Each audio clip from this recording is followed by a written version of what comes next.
HAN TV, TV dakwah Islam.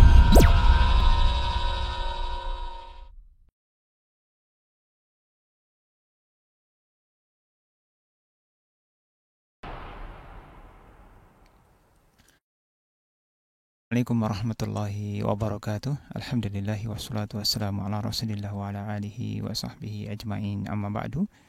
Sahabat kaum muslimin dan muslimat dimanapun Anda berada, alhamdulillah di pagi yang berbahagia ini kembali kita bersyukur kepada Allah Subhanahu wa taala yang mana masih kita diberikan nikmat iman dan Islam dan diberikan waktu kepada kita semua untuk kembali bersama-sama mengisi hari-hari kita dengan kebaikan. Dan di pagi hari ini kita kembali bertemu di edisi hari Selasa pada tanggal 9 Rajab 1436 Hijriah atau yang bertepatan juga pada tanggal 28 April 2015 Masehi. Dan untuk program Muhadharah Subahiyah untuk kali ini kita kembali bersama-sama akan mengikuti kelanjutan kajian ilmiah bersama Ustaz kita yaitu Al-Ustaz Abi Ibrahim Yusuf Iskandar. Assalamualaikum Ustaz. Waalaikumsalam warahmatullahi wabarakatuh. Nah, untuk kajian kita pada pagi hari ini dengan bertemakan apa Ustaz? Kita mulai membuka kitab yang baru, yaitu Kaifa Turabbi Waladan Shalihan, atau bagaimana mendidik anak yang soleh, yang ditulis oleh Al-Maghribi bin Sa'id Al-Maghribi. Nah, ya, sebenarnya dimanapun Anda berada, demikian judul kajian yang akan beliau sampaikan kepada kita semua. Dan jangan lupa nanti pada sesi yang kedua dalam sesi soal jawab, sahabat dimanapun Anda berada nanti bisa bertanya langsung kepada beliau dengan menelpon ke 467106 dan juga di 468106. Dan bagi Anda yang ingin bergabung melalui SMS dan WhatsApp, silakan dengan mengetik kode KI spasi nama, spasi alamat, spasi pertanyaan, kemudian dikirimkan ke 085668410106. Dan selanjutnya sesi pembahasan kita simak terlebih dahulu bersama beliau. Bismillahirrahmanirrahim. Assalamualaikum warahmatullahi wabarakatuh. Innal hamdalillah nahmaduhu wa nasta'inuhu wa nastaghfiruh wa na'udzu billahi min shururi anfusina wa sayyiati a'malina. May yahdihillahu fala mudhillalah wa may yudlilhu fala hadiyalah.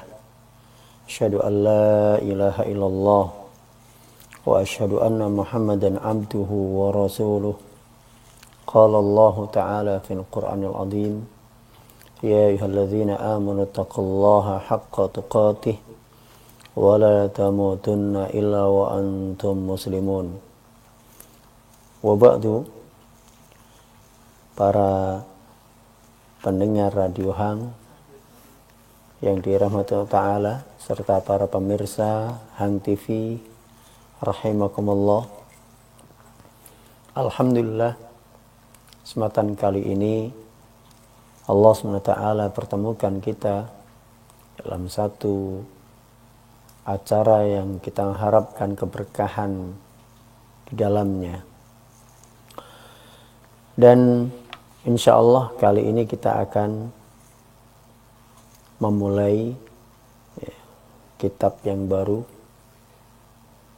yaitu Kaifa Turabbi Waladan Shalihan, bagaimana mendidik anak yang saleh, yang ditulis oleh Al-Maghribi bin Sa'id Al-Maghribi. Dalam kitab ini beliau menyusun secara terstruktur dan urut dari mulai berbicara tentang alasan kenapa beliau menulis buku ini. Buku ini ditulis dikarenakan beliau ingin memberikan sumbangsih untuk kaum muslimin tentang bagaimana mendidik anak yang saleh. Bagaimana menghadirkan anak yang saleh di tengah-tengah keluarga dengan prinsip-prinsip pendidikan sebelum anak itu lahir. Dalam hal ini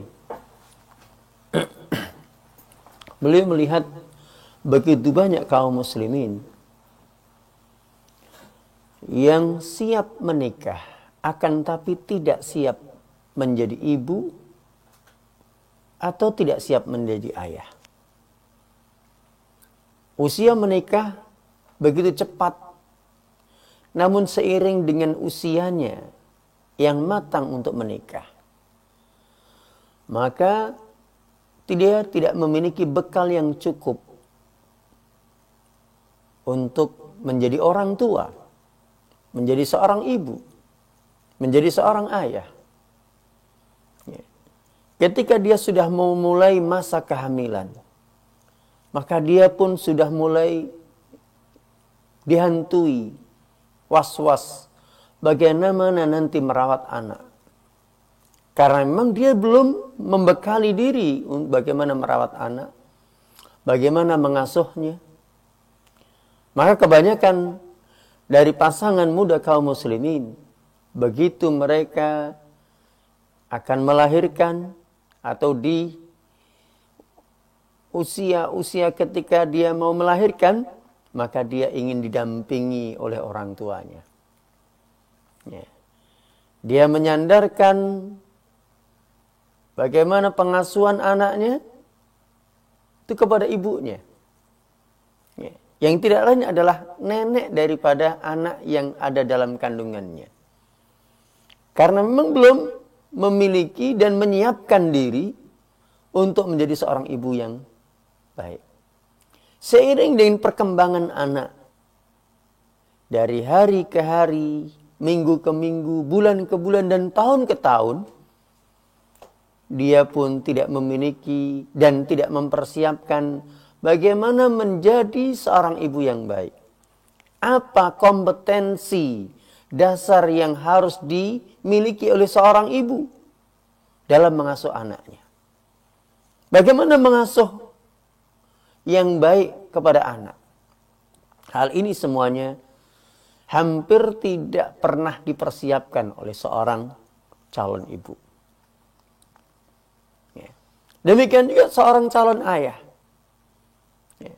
Ketika dia sudah mulai menikah dan dia tidak segera menyiapkan dirinya menjadi seorang ayah, apa kompetensi dasar yang harus dimiliki sebagai seorang ayah? Karena dia nanti sebentar lagi akan menjadi seorang ayah. Ilmu apa yang mesti harus dimiliki? Seperti ini tidak pernah terlintas pada diri para pemuda dan bahkan orang tua yang sudah memiliki anak pun kebingungan bagaimana mengatasi kenakalan-kenakalan anak. Bagaimana mengatasi anak-anak yang menurut orang tua adalah anak nakal. Bagaimana menjadikan anak ini menjadi anak yang saleh, yang nanti menjadi investasi buat dia, dunia dan akhiratnya. Dan ini tidak pernah terlintas. Sementara tempat untuk belajar bagaimana menjadi seorang ibu, bagaimana menjadi seorang ayah dalam mengasuh anak, tidak ada di negeri ini. Tidak ada sekolah orang tua.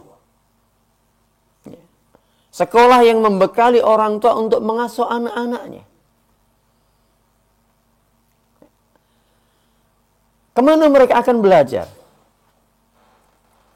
Akhirnya, yang dia lakukan adalah dia akan mendidik dan mengasuh anaknya sebagaimana dulu ibunya membesarkannya.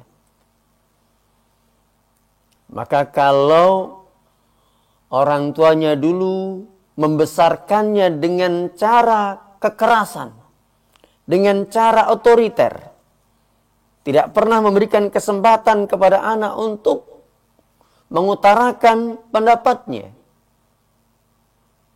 tidak pernah memberikan kesempatan kepada anak untuk mengutarakan perasaannya, maka dia pun akan membesarkan, mengasuh anaknya dengan cara otoriter.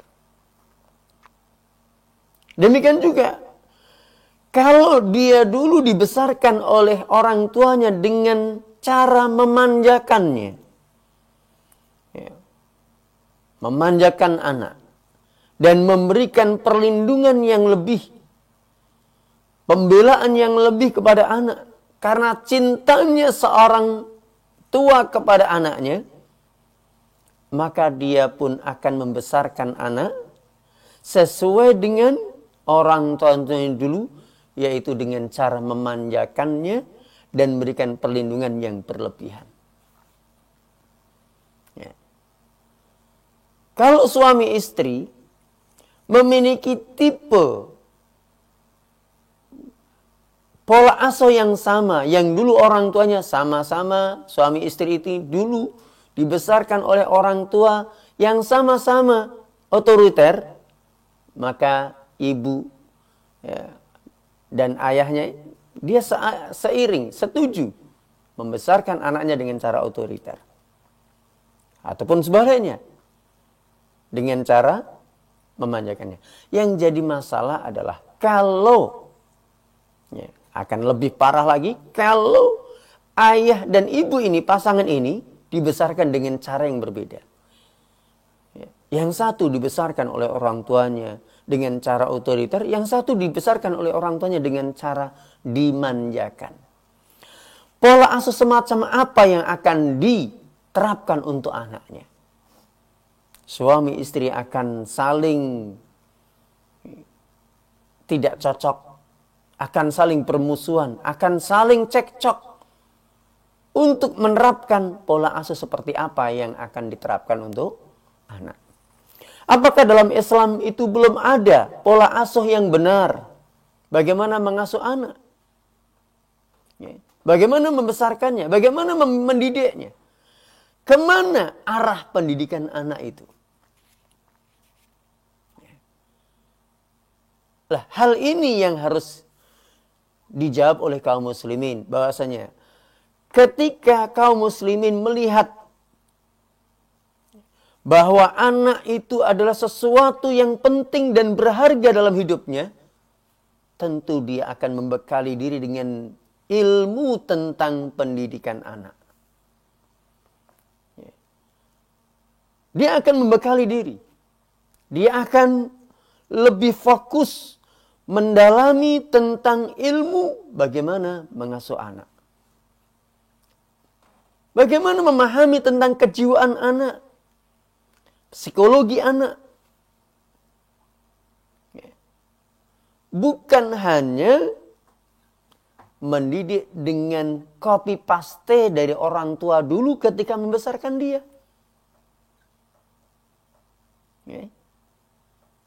Tidak bisa seperti itu. Karena karakter kita dengan karakter anak tentu berbeda. Zamannya pun juga sudah berbeda. Tentunya ini diperlukan satu ilmu, ya, untuk mendampingi para orang tua dalam mensolehkan anak-anaknya.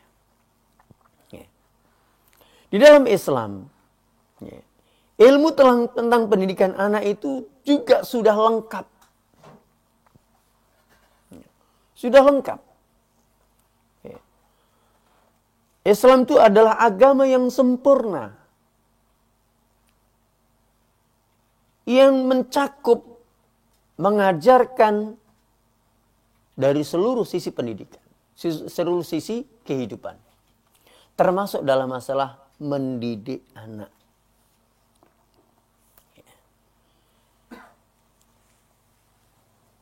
Maka nanti dalam pembahasan di buku ini, kita akan lebih banyak mengenal tentang bagaimana Rasulullah SAW mengajarkan, menuntunkan, dan membimbing kita untuk mengasuh dan mendidik anak-anak kita.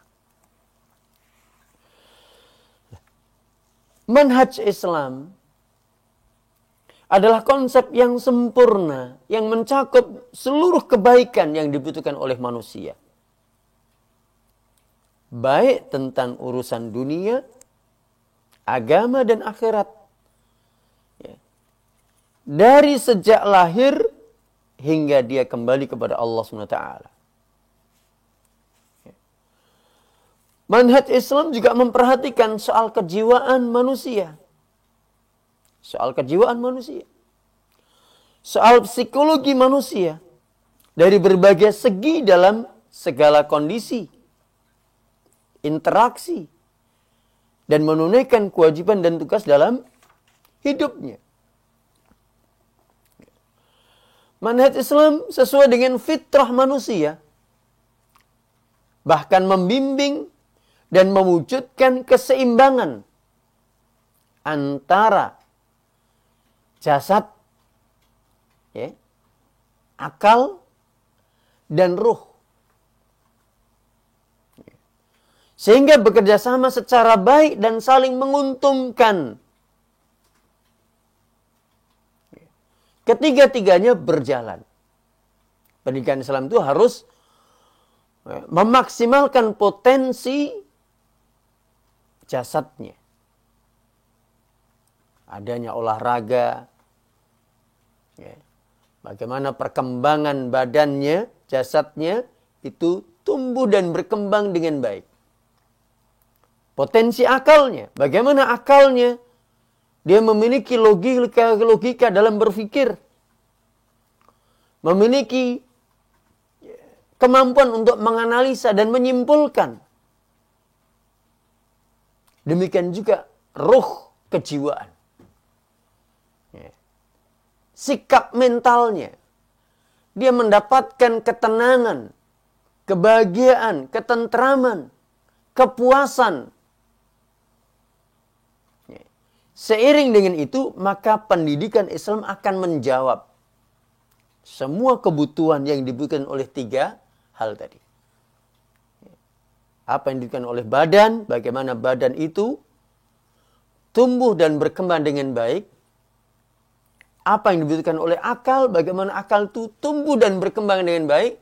Demikian juga apa yang dibutuhkan oleh ruh, jiwa manusia.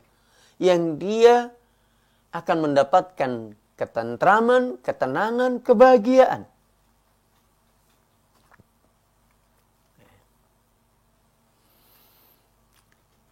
Dalam hal ini, para pendengar Radio Hang yang dirahmati Allah Ta'ala, dan juga para pemirsa Hang TV, rahimakumullah, kita harus mengetahui bahwasanya karena pendidikan ini adalah sangat penting, dan itu tidak mungkin dilupakan oleh Islam. Agama yang sangat memperhatikan dari ketiga sisi tadi. Memperhatikan tentang pertumbuhan badannya, memperhatikan tentang potensi akalnya, dan memperhatikan tentang kebutuhan ruhnya. Ketiganya harus berjalan dengan seiring. Dan itulah Nabi dan Rasul semuanya diutus adalah untuk memaksimalkan dari ketiga fungsi ini.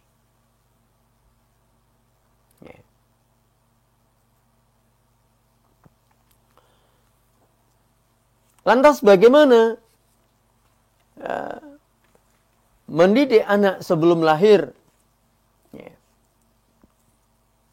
Karena konsep Islam itu adalah konsep yang didasarkan pada wahyu, didasarkan kepada ayat Allah SWT dan hadis-hadis Rasulullah SAW, dan itulah yang terbaik, yang sudah terbukti pada zaman keemasan Islam. Dari proses pendidikan yang dilakukan oleh Rasulullah SAW sudah menghasilkan satu bukti generasi terbaik. Di mana Allah SWT mengatakan memberikan pujian kepada generasi pertama, hasil pendidikan Rasulullah SAW. di mana gurunya adalah Rasulullah SAW, kurikulumnya adalah wahyu, Al-Quran dan hadis. Dan muridnya ketika itu adalah umat yang dalam kondisi terpuruk peradaban dan juga agamanya. Dikatakan oleh Allah SWT dalam surat Jum'ah,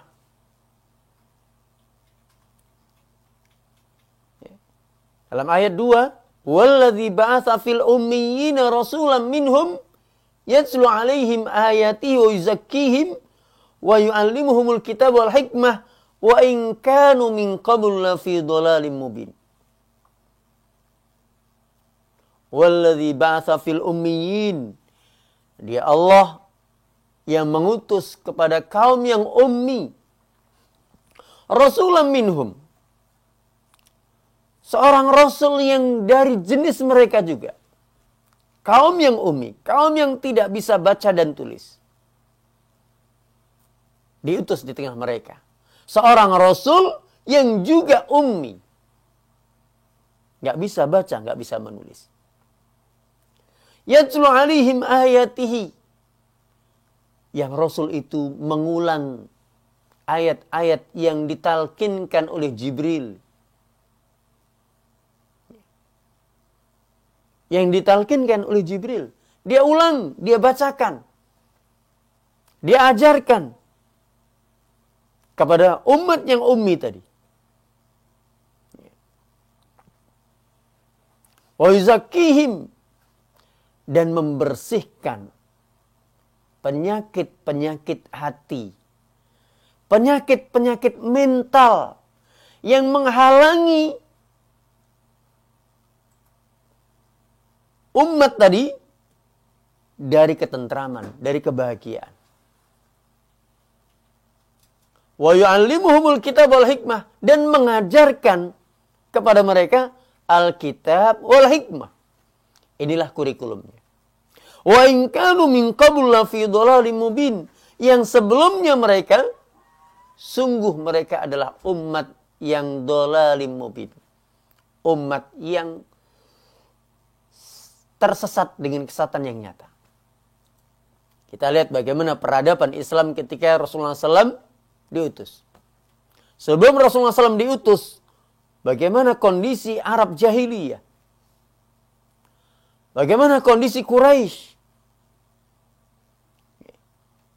Terbiasa membunuh anak perempuan hidup-hidup.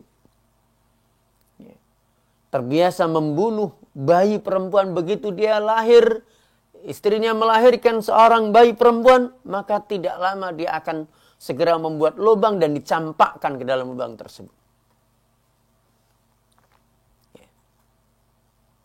Mereka malu memiliki anak perempuan. Mereka terbiasa berperang antar kabilah. Dan tidak pernah selesai dendam antar kabilah. Perang.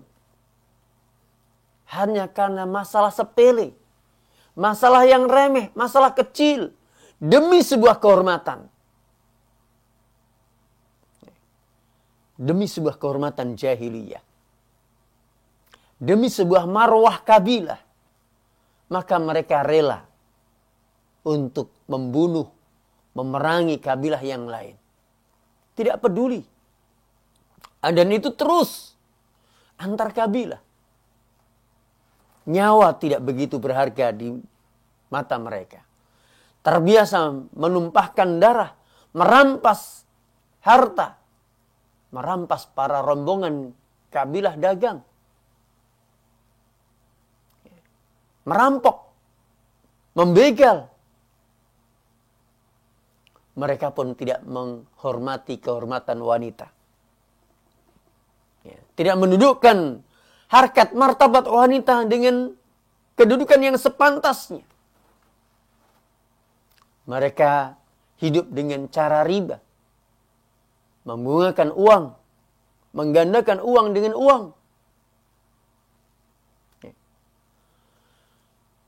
Dan mereka, lagi-lagi Allah katakan, puncak daripada kebodohan mereka adalah menghinakan dirinya di depan patung batu.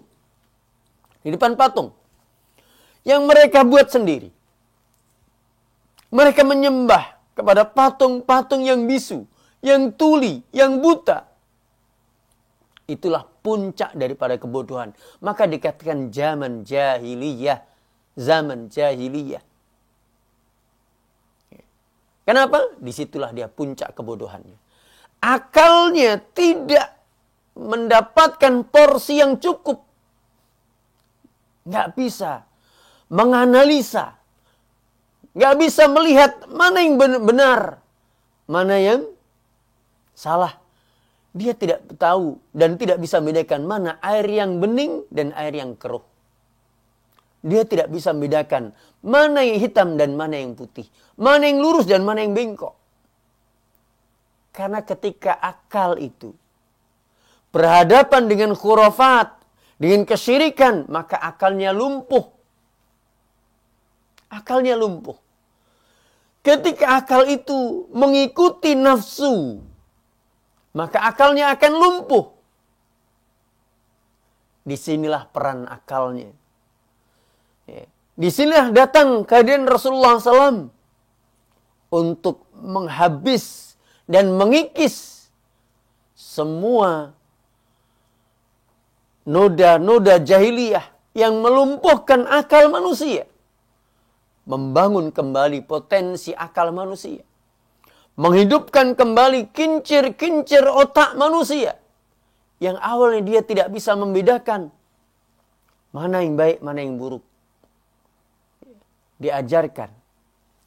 Dibersihkan karat-karat jahiliyah itu yang membuat roda berpikir, kincir-kincir otaknya tadi yang berkarat semakin hilang dengan pendidikan, dengan wahyu. Maka hilanglah penyakit-penyakit hati. Hilanglah kesyirikan dalam hatinya. Hilanglah kemunafikan dalam hatinya. Hilanglah kekafiran dalam hatinya. Hilanglah takabur dalam hatinya. Hilanglah kebakhilan dalam hatinya. Hilanglah ta'assub jahiliyah dalam hatinya. Hilanglah semua noda-noda dan penyakit jahiliyah. Dan kemudian digantikan dengan ajaran Islam. Yang mengajarkan tauhid. Yang mengajarkan keislaman dan ketundukan kepada Allah SWT. Yang mengajarkan amanah. Yang mengajarkan kejujuran. Yang mengajarkan kedermawanan. Yang mengajarkan kehormatan. Sehingga dengan pola pendidikan wahyu, dengan pola pendidikan Rasulullah SAW yang dibimbing oleh Allah SWT dengan wahyunya, berubahlah generasi yang dolalim mubin. Dolalim mubin. Generasi yang seburuk-buruk generasi. Seburuk-buruk peradaban berubah menjadi khairu ummah. Sebaik-baik umat. Ketika Rasulullah SAW menutup tugas kenabian dan kerasulannya, turunlah wahyu yang merupakan pujian murid-murid Rasulullah SAW. Hasil didikan Rasulullah SAW. Hasil pendidikan Islam. Hasil pendidikan dengan kurikulum wahyu. Allah mengatakan, kuntum khaira ummah. Ukhrijat linnasi ta'muruna bil ma'ruf wa tanhauna 'anil munkar wa tu'minuna billah. Kuntum khaira ummah. Kalian adalah sebaik-baik umat.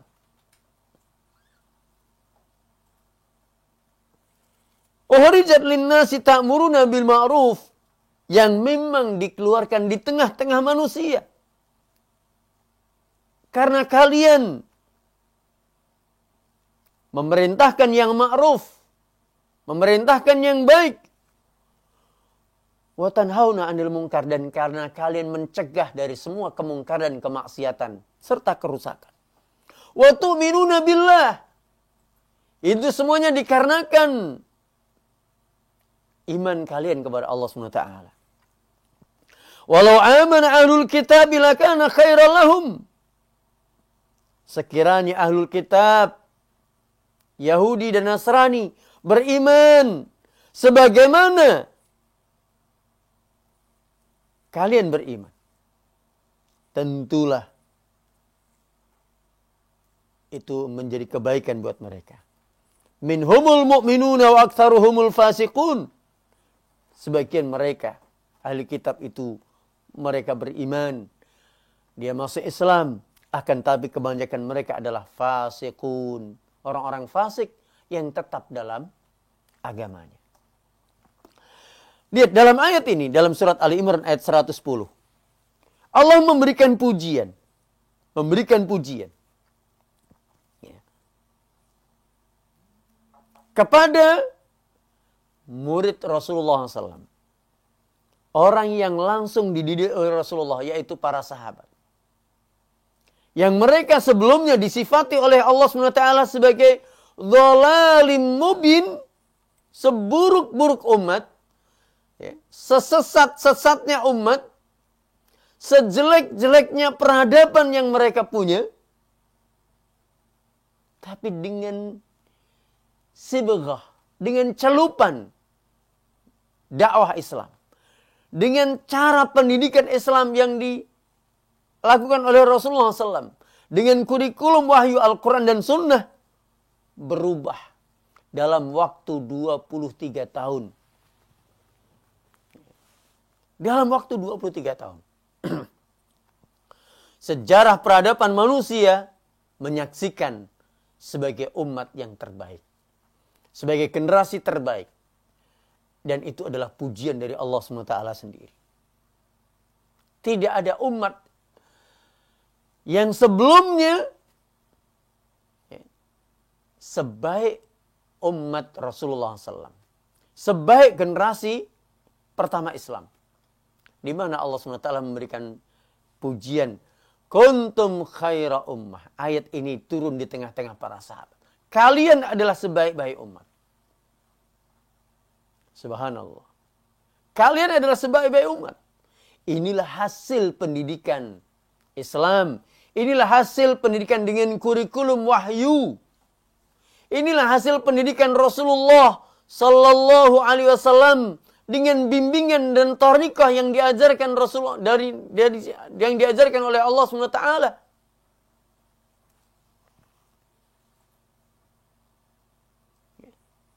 Mereka menjadi pribadi-pribadi yang aktif,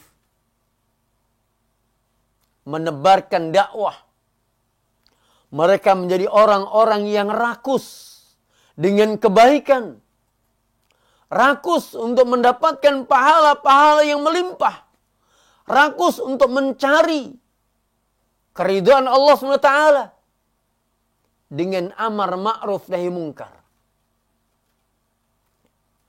Mereka menyiapkan dirinya untuk mengorbankan diri, hartanya, waktunya, tenaganya untuk kebaikan manusia. Untuk mengajarkan sebagaimana Rasulullah SAW mengajar mereka. Mereka menyampaikan kembali ajaran-ajaran Rasulullah SAW kepada manusia-manusia. Lihat bagaimana Rasulullah SAW mampu mencetak mesin-mesin yang aktif. Yang terus bergerak. Terus bergerak. Mendidik manusia. Nah, pola pendidikan seperti ini yang harus kita cari.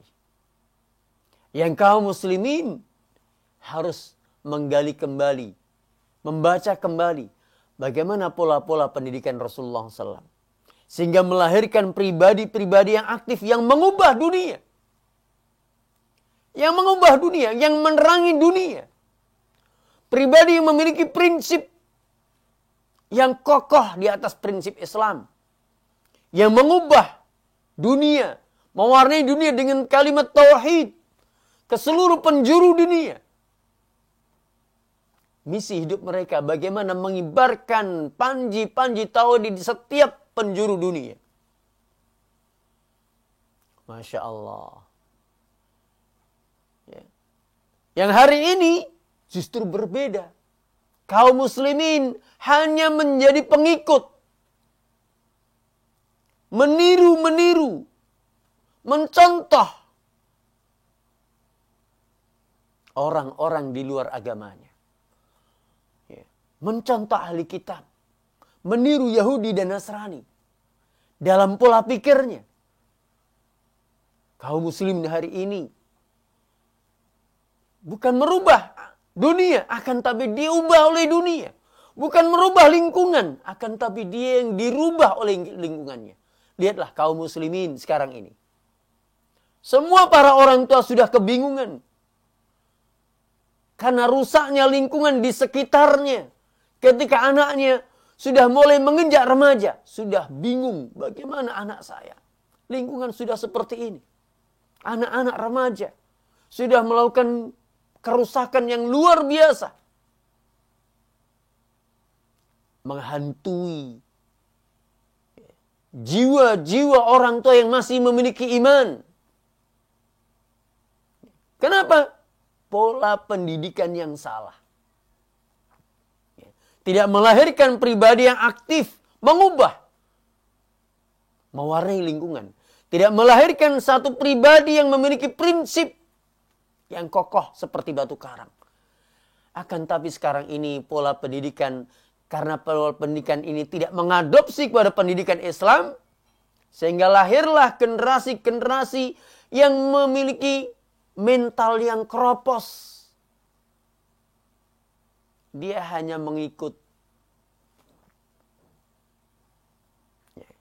Hanya mengikut.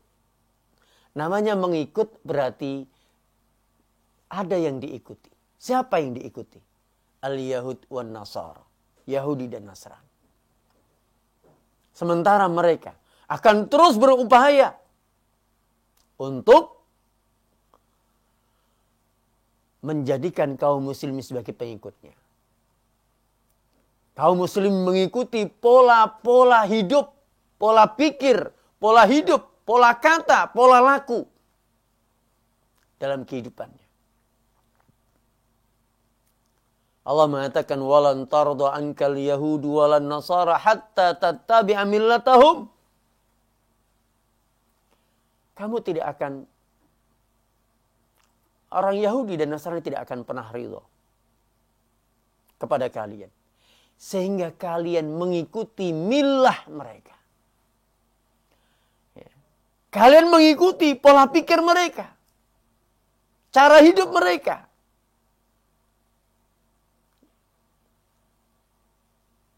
Namanya pengikut berarti lebih hina daripada yang diikuti.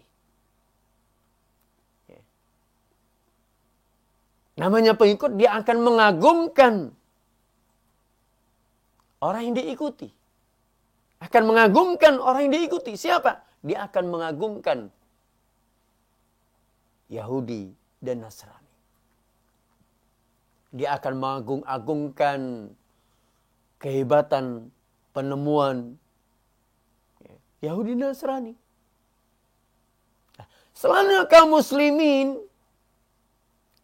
hanya bisa mengagungkan mereka, memuji mereka, maka kaum muslimin tidak akan pernah bisa berubah. Kita punya kiblat tersendiri, punya cara pendidikan tersendiri, berdasarkan wahyu yang sudah terbukti. Ada bukti.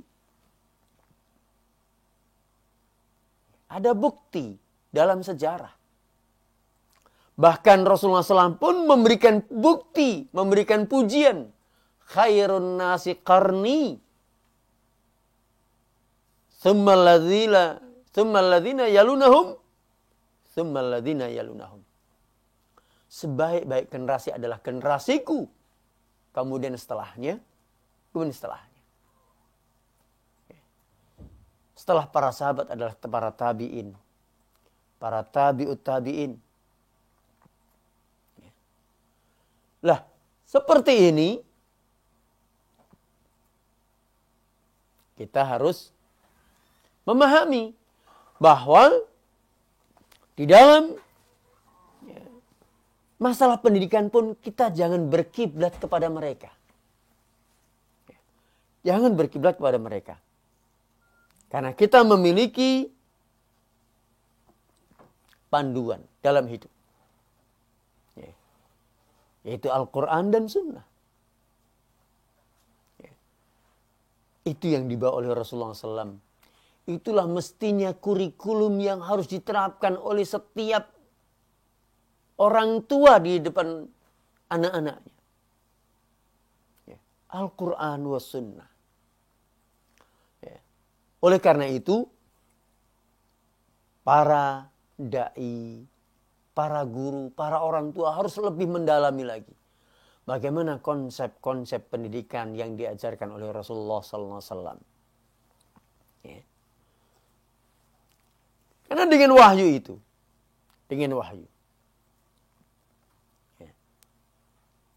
semua kebaikan manusia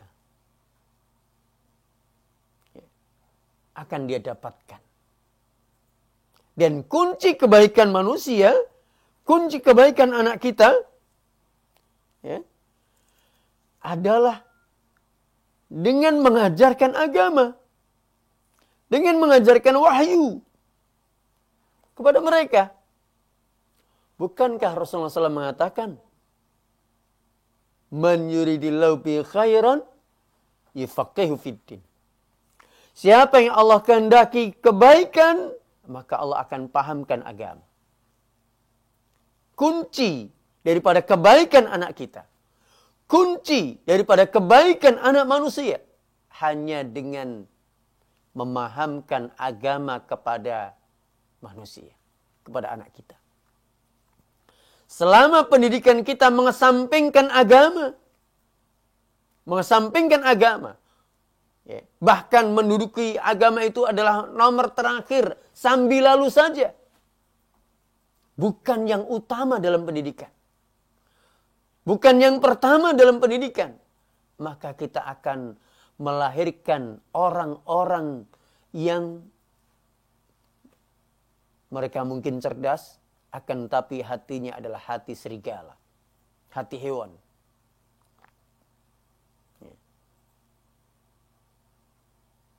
Sosoknya manusia, akan tapi hatinya hati hewan. Buas, kejam, bengis, kaku, kasar. Akan tapi ketika kita mendasarkan pendidikan itu kepada anak kita, yang pertama dan utama yang harus kita sampaikan dan kita tanamkan pada diri anak adalah tentang agamanya. Bagaimana anak ini memahami agama dengan benar. Bagaimana anak ini menerapkan dan membiasakan dalam kehidupan kesehariannya. Maka inilah kunci pendidikan yang benar. Inilah cara pendidikan Islam yang benar. Inilah cara pendidikan yang diajarkan oleh Rasulullah SAW. Kiblatnya adalah wahyu. Agama ini menjadi yang pertama dan utama, bukan yang terakhir. Oleh karena itu, kaum muslimin yang dirahmati Allah, kita sudah melihat gejala kesana sudah mulai nampak. Sekarang ini banyak orang tua, yang kalau sebelumnya, pada zaman sebelumnya, orang tua melihat pondok pesantren, sekolah yang berbasis agama, Tsanawiyah, aliyah, ibtidaiyah, dipandang dengan sebelah mata. Itu adalah sekolah yang tidak memiliki keunggulan. Sekolah yang tidak memiliki mutu. Sekolah yang tidak berkualitas.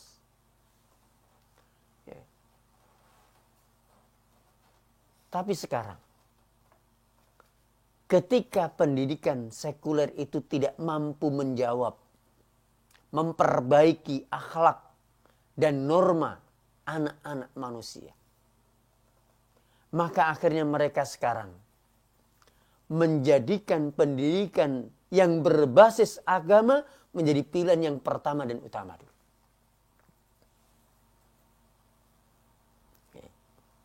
Kalau dulu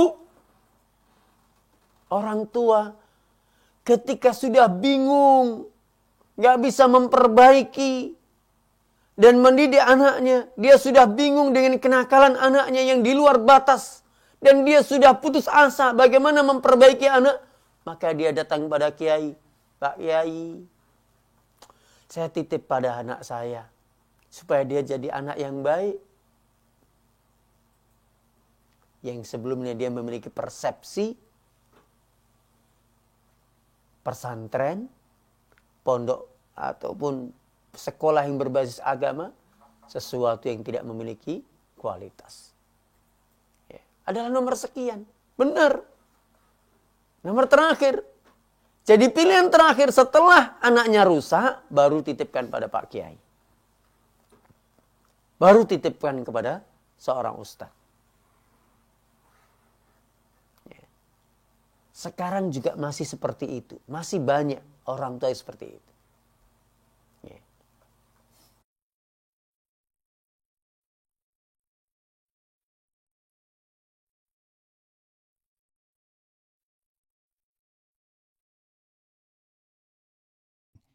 Assalamualaikum. Waalaikumsalam warahmatullahi wabarakatuh. Dengan Ummu.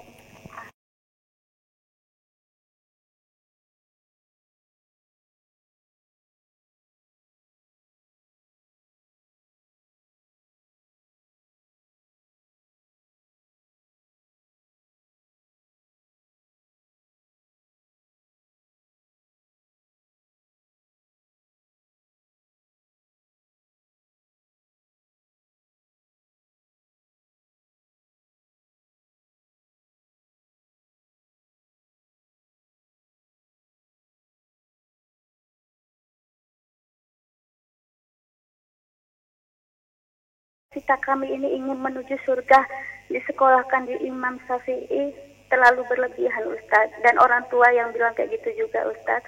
Mohon solusinya dan nasihatnya Ustadz. Syukran. Assalamualaikum warahmatullahi wabarakatuh. Waalaikumsalam warahmatullahi wabarakatuh. Iya.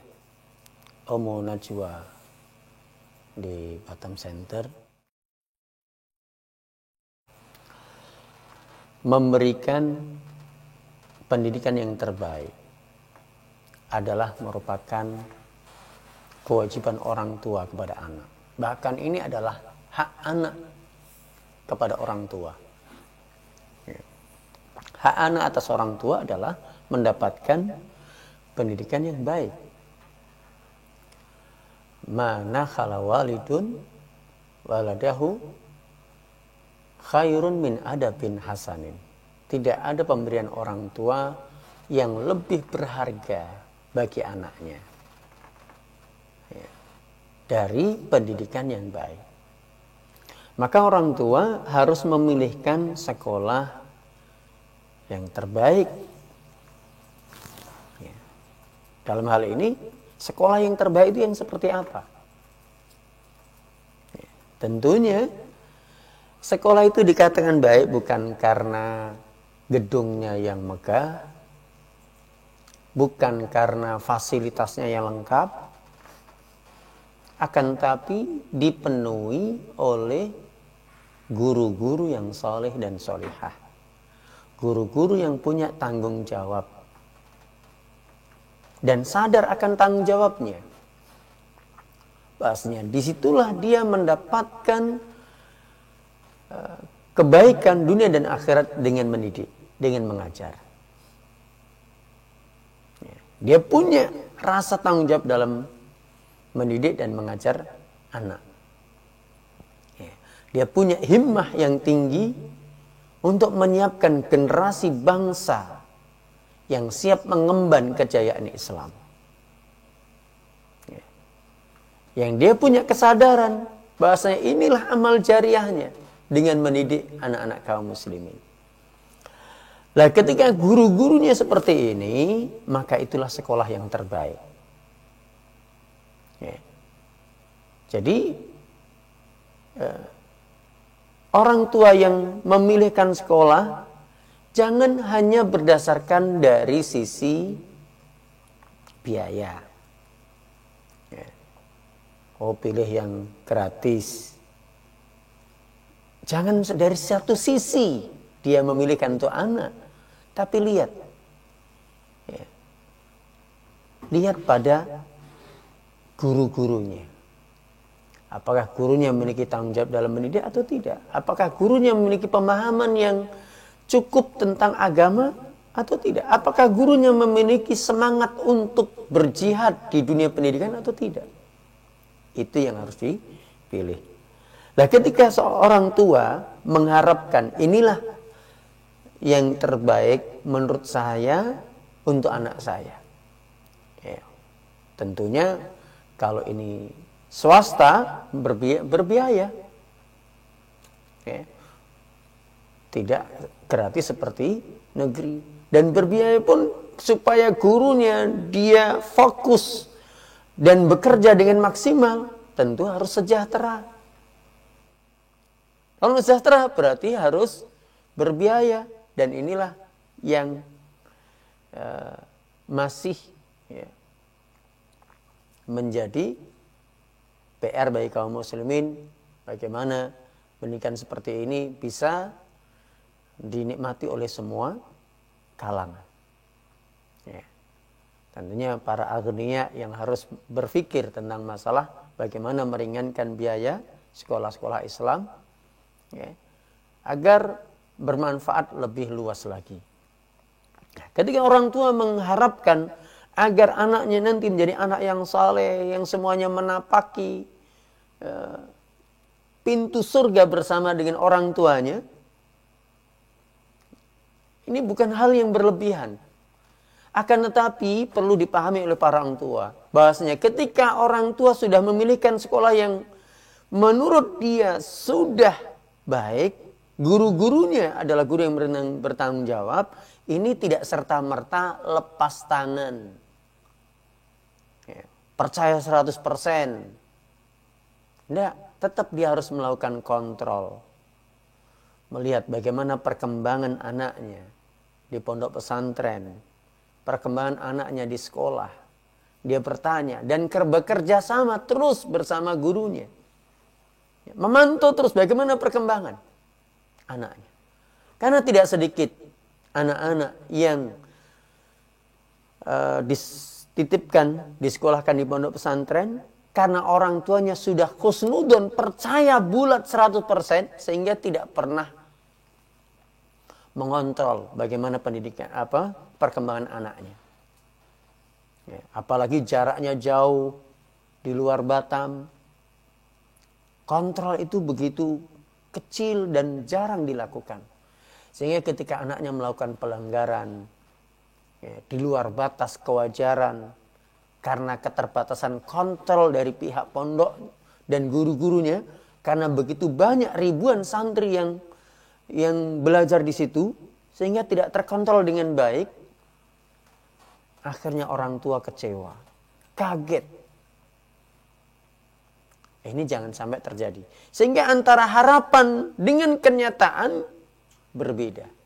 Kekecewaan itulah akhirnya muncul. Ya. Ini tidak boleh terjadi. Jadi orang tua harapannya anaknya jadi anak saleh, sama-sama menapaki menuju kepada surga dan keridhaan Allah SWT bersama bapak dan ibunya dan semua anak-anaknya. Akan tapi tetap jangan, ini bukan satu-satunya usaha. Memilihkan sekolah itu bukan satu-satunya usaha, dan itu tidak menjamin bahwasanya Anda itu masuk surga. Sekolah mana yang mampu menjamin? Tidak ada yang sanggup menjamin. Ya, akan tapi ini adalah usaha dari orang tua. Sama-sama berusaha. Makanya ada kerjasama antara orang tua dengan guru, ya, dengan sekolah, dan terus memberikan kontrol yang baik. Ya, inilah yang harus dilakukan oleh orang tua. Mudah-mudahan apa yang diharapkan oleh Ummun Najwa tadi terkabul, ya, dan semoga Allah SWT memberikan hidayah kepada Ummun Najwa dan juga kepada keluarganya. Allahu a'lam bishawab. Nah, demikian jawaban Ustaz, semoga bermanfaat, dan kita buka kembali pertanyaan di line telepon di 467106 dan juga di 468106 serta SMS dan WhatsApp bagi Anda yang ingin bertanya.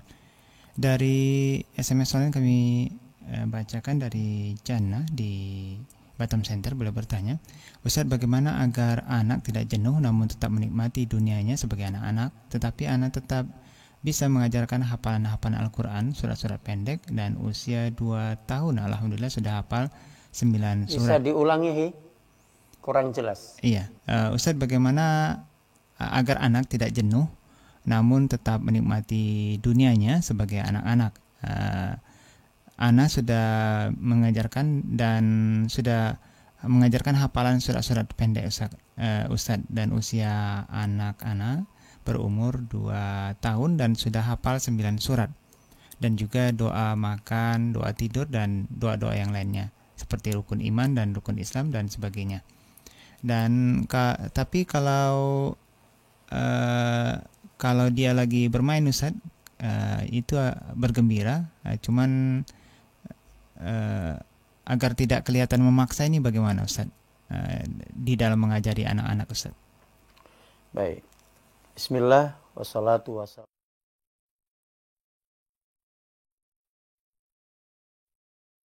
Ya, para orang tua yang bijak, yang punya perhatian tentang pendidikan anak.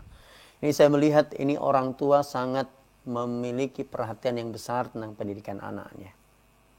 Ya, mudah-mudahan Allah SWT memberkahi kehidupan antum. Ya. Hanya dalam hal ini perlu kita pahami bahwa anak, apalagi masih umur 2 tahun, ya, namanya juga dunia anak itu adalah dunia bermain. Jadi bermainnya anak itu juga harus diberikan haknya. Berikan waktu untuk bermain. Kadang sebagian guru dan juga para orang tua yang cerdas memanfaatkan belajar sambil bermain, bermain sambil belajar. Ya. Belajar sambil bermain, bermain sambil belajar. Ya. Sambil dia belajar matematika, tapi sambil bermain dengan mobil-mobilan. Anak suruh menghitung roda mobilnya misalnya.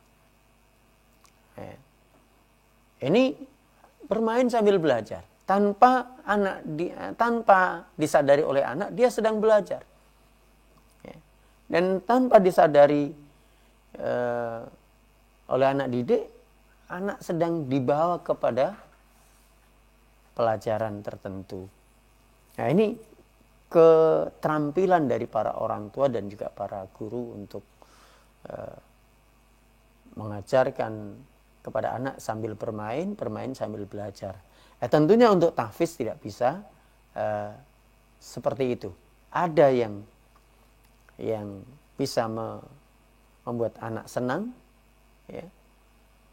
Ini harus dikemas bagaimana anak senang dengan tahfiz, dengan senang dengan menghafal Al-Quran. Ya. Jadi boleh saja anak, dan terus anak sudah mulai bisa berbicara, ditalkinkan, ya, sebentar dan terus seperti itu, dikawal terus, didampingi terus, ya, akan tapi tetap diberikan haknya, ya, untuk bermain, bersosialisasi bersama teman-temannya. Ya. Anak perlu sosialisasi, perlu bergaul dengan teman sebayanya. Dia sedang belajar sosialisasi, belajar bergaul, belajar untuk memaafkan, belajar untuk sabar, belajar untuk mengendalikan emosi, belajar untuk berbicara yang baik, belajar namanya bergaul. Ini dia sedang belajar bergaul. Ya. Ada sebagian orang tua yang mengungkung anaknya, yang tidak boleh banyak bermain. Ya. Nggak boleh bermain sehingga anak hanya di rumah dikurung. Untuk tahfiz bersamanya terus. Akhirnya begitu masuk SD, ya, anak ini nggak bisa bergaul. Anak ini terlalu egois, ya, nggak bisa memaafkan, kurang bertoleransi sama temannya. Ya. Dia nggak bisa mengerti tentang temannya. Dia harus dimengerti. Kenapa? Kurang sosialisasi bersama teman-teman sebaya. Itulah dalam permainan, dalam bermain mereka pun perlu. Nah, itu adalah hak anak. Ya. Diberikan alat-alat mainan dan juga diberikan waktu untuk bermain dengan teman-teman sebaya. Wallahu a'lam bishawab. Ya, demikian jawaban Ustaz kepada Jana yang berada di Batam Center. Dan bagi Anda yang ingin bergabung, silakan untuk bertanya langsung kepada beliau dengan menelpon ke 467106 dan juga di 468106. Assalamualaikum. Waalaikumsalam. Dengan Ibu siapa dan di mana? Ini Nana di Singapura. Ya, Ibu Nana, mohon dikecilkan suara radionya atau dimatikan monitor radionya agar tidak feedback suaranya, Ibu, ya. Oh iya, sudah. Assalamualaikum Pak Ustadz. Waalaikumsalam warahmatullahi wabarakatuh. Pak Ustadz, saya mau tanya, itu sebelum keluarga saya itu bercerai-berai itu pendidikan anak-anak itu sebenarnya sudah bagus menurut saya. Contohnya kalau melihat televisi itu cuma saya kasih waktu seminggu 1 kali, cuma hari Sabtu aja.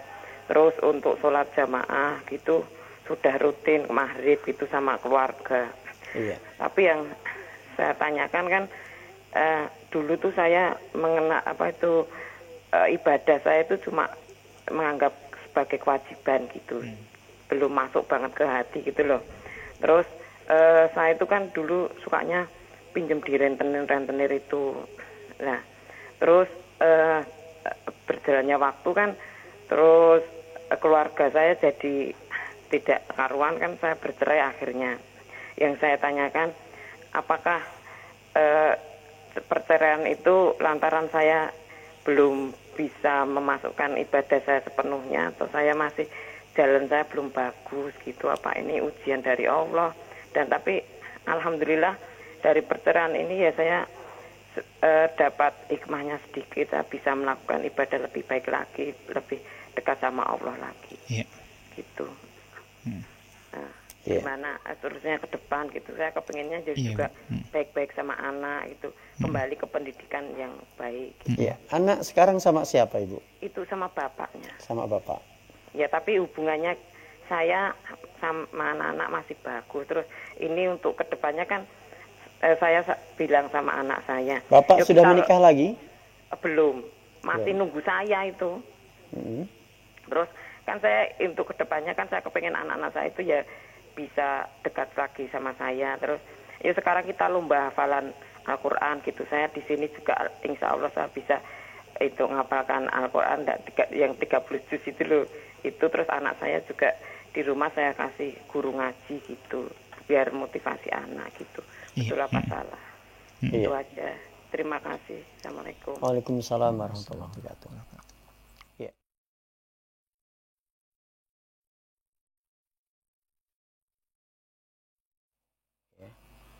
Mengumpulkan kembali bersama anak-anak, ya, mendapatkan kebahagiaan bersama anak-anak, ya, menyatukan kembali dalam sebuah keluarga.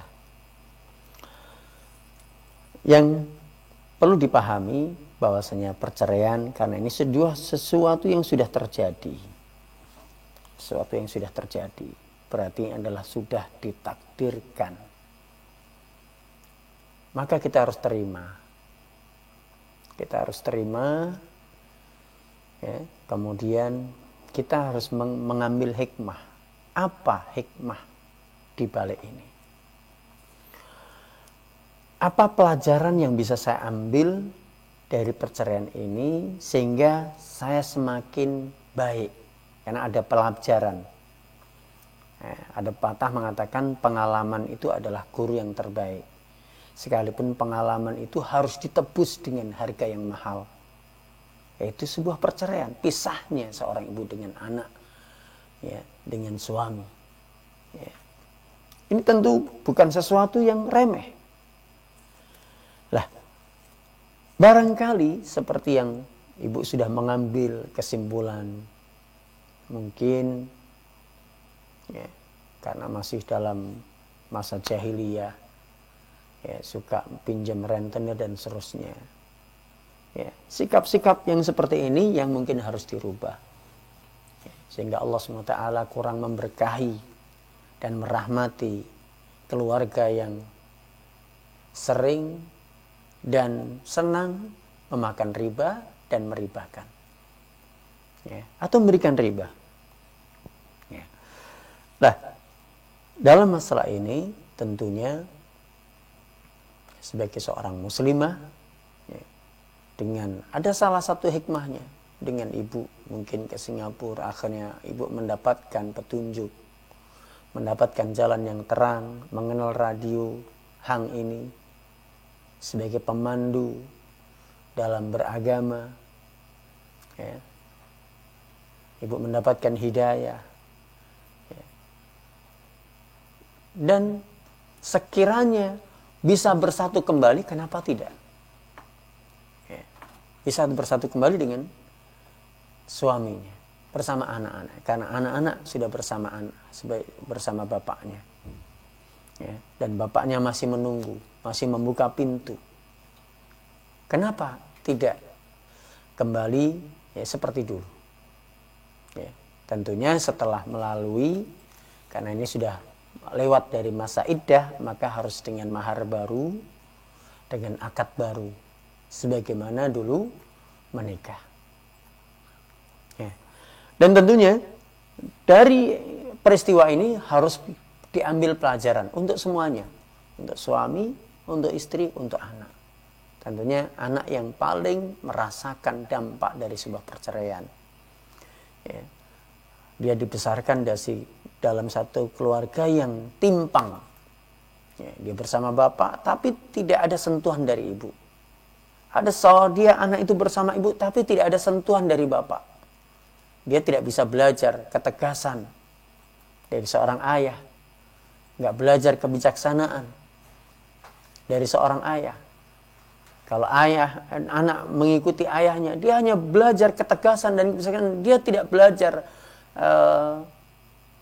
berlemah lembut, tidak belajar berperangai yang lembut sebagaimana seorang ibu, tidak belajar sabar dan seterusnya. Nah, lain beda ketika anak itu dibesarkan dengan keberadaan ayah dan ibu yang lengkap.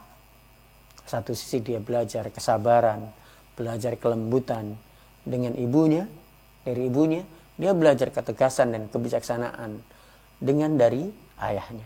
Sehingga dia lengkap. Ya. Wallahi ketika seorang membesarkan anaknya seorang diri, maka itu akan timpang ya, pada diri anaknya. Ya. Akan ada rongga-rongga kekurangan dalam jiwa daripada anak itu, sehingga dia tumbuh tidak sempurna. Maka dari itu ya, saya berdoa semoga Allah SWT mengumpulkan kembali ya, ibu dan suami ya, yang dulu dan juga anak-anak, sehingga bersatu dalam sebuah keluarga yang sakinah, mawaddah, warahmah. Wallahu a'lam bishawab. Ya, demikian jawaban Ustaz kepada Ibu Nana yang berada di Singapura. Selanjutnya kami beralih ke WhatsApp dari Bapak Ari di Johor Bahru, Malaysia. Beliau bertanya, Ustaz, saya ini kalau anak nakal saya jewer dan saya cubit dan kadang saya bentak-bentak Ustaz. Dan apakah ini salah dan bagaimana cara mengatasi anak yang nakal dan anak-anak berumur 3,5 tahun? Dan dulu waktu masih di Jawa masih pintar Ustaz, dikarenakan selalu diajak oleh ibunya belajar agama dan juga hafalan doa-doa. Dan sekarang dengan saya di Malaysia dan sekarang dia malas belajar dan nakal dan susah untuk dinasihati Ustaz. Mohon nasihatnya. Iya. Ya, dari sudut pandang orang tua, benarkah ini anak nakal? Anak melakukan beberapa kegiatan Mungkin dia memukul, mungkin dia merusak barang, ya. Mungkin dia karena aktifnya dalam gerak, sehingga oleh orang tua dibilang ini anak nakal. Ya. Anak tidak segera mematuhi perintah orang tua, sehingga dikatakan sebagai anak nakal. Benarkah ini kesimpulan seperti itu? Inilah yang saya katakan, bahwasanya kita perlu memahami sisi-sisi psikologi anak. Ya. Terkadang kenakalan anak yang dalam tanda kutip ini adalah persepsi orang tua. Anak dikatakan anak nakal dalam pandangan orang tua ketika anak tidak mau menuruti orang tua, tidak mau mengikuti arahan orang tua, nggak segera mematuhi perintah orang tua. Ya. Padahal anak, ya, tidak ada niatan untuk menjadi anak durhaka kepada orang tua.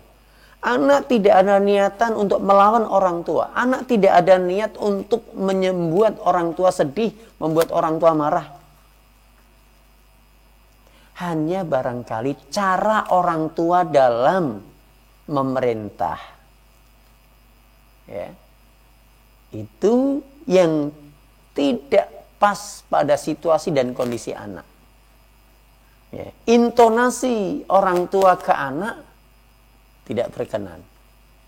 Coba misalkan anak sedang bermain, dan ini rata-rata orang tua, ya, rata-rata orang tua sedang bermain, disuruh, ya, ketika asik-aksinya bermain, tapi disuruh sholat, ya nggak mau. Ya. Dia bilang nanti aja terus.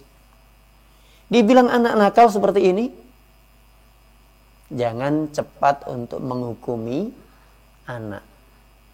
Ya. Kadang anak ini bukan anak nakal. Dia sedang asik memang menikmati permainannya. Maksudnya harus ada sisi-sisi, ya, bagaimana cara saya sebagai orang tua supaya anak ini mengikuti arahan saya. Ya. Orang tua rata-rata hanya bisa menyalahkan anak, tidak pernah bisa menyalahkan dirinya sendiri. Seolah-olah orang tua itu sudah tahu semuanya, tahu tentang cara memerintah anak, ya, tahu bagaimana mendidik anak.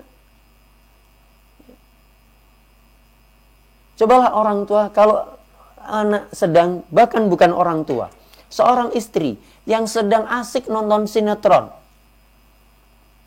ya, nonton sinetron, nonton TV, oleh suaminya, ya, disuruh masak atau suruh apa terserah, suruh suaminya untuk mengerjakan tertentu sesuatu, tentu dia akan enggan. Kenapa? Dia sedang tenggelam dalam perasaannya, dalam acaranya, kegiatannya. Ini akan enggan. Ya. Banyak orang tua yang mengecap anaknya seperti ini sebagai anak durhaka. Ya. Padahal kita yang nggak tahu, ya, nggak tahu bagaimana kondisi anak ketika sedang kita perintah. Oh, anak saya sedang tenggelam, sedang larut dalam permainannya, sedang senang-senangnya. Ya. Kemudian kita mau putuskan, sudah, permainnya sudah, sekarang sholat dulu. Sakit hatinya anak. Dan dia mungkin nggak akan pernah berhenti. Besok lagi dia akan mengulang untuk tetap bermain. Ya. Akan tapi ketika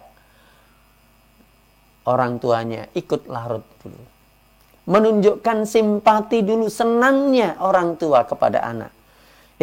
Anak Umi sedang senang-senangnya ini ya, sedang asik sekali bermainnya. Main apa, nak? Dalam pandangan anak, orang tuanya ikut senang kalau dia senang, kalau dia sedang bermain. Ya. Ini karena menunjukkan rasa senang dulu. Ya. Asik sekali permainannya, sedang main apa, nak? Nah, setelah itu baru tunjukkan. Tapi nak, sekarang sudah waktunya untuk sholat. Kita sholat dulu yuk, nanti dilanjutkan lagi mainnya. Hampir-hampir anak yang diawali dengan mengapresiasi, kita menunjukkan senangnya ketika dia senang. Kita menunjukkan empati ketika dia sedang sedih. Maka anak akan mengikuti arahan orang tua. Ya, berarti seni dalam memerintah anak, ya, seni dalam melarang anak, itu yang belum kita kuasai. Seni dalam mendidik anak, seni dalam berkomunikasi dengan anak. Kuasailah bagaimana psikologi anak. Ya, disinilah perlunya kita sekolah, ya, sekolah kembali, belajar kembali tentang menjadi orang tua yang bijak. Ya, ya, mudah-mudahan saya bisa mewujudkan, ya, sekolah bagi orang tua, insya Allah, ya, untuk supaya menjadi solusi bagi kita semuanya, bagaimana membekali orang tua, ya, dan menjadi orang tua yang bijak, orang tua yang mengasuh anak sesuai dengan tahapan perkembangan anak. Ya, aqulu qouli hadza wa astaghfirullahu li wa lakum. Subhanakallahumma wa bihamdika asyhadu an la ilaha illa anta astaghfiruka wa atubu ilaik. Assalamualaikum warahmatullahi wabarakatuh.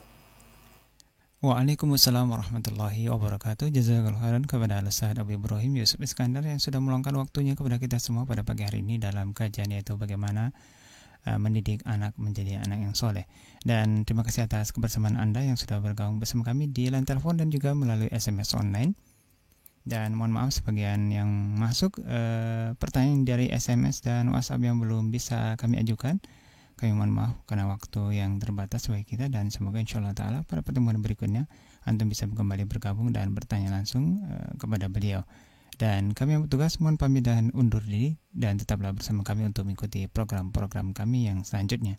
Subhanakallahumma wa bihamdika asyhadu an la ilaha illa anta astaghfiruka wa atubu ilaik. Wassalamualaikum warahmatullahi wabarakatuh.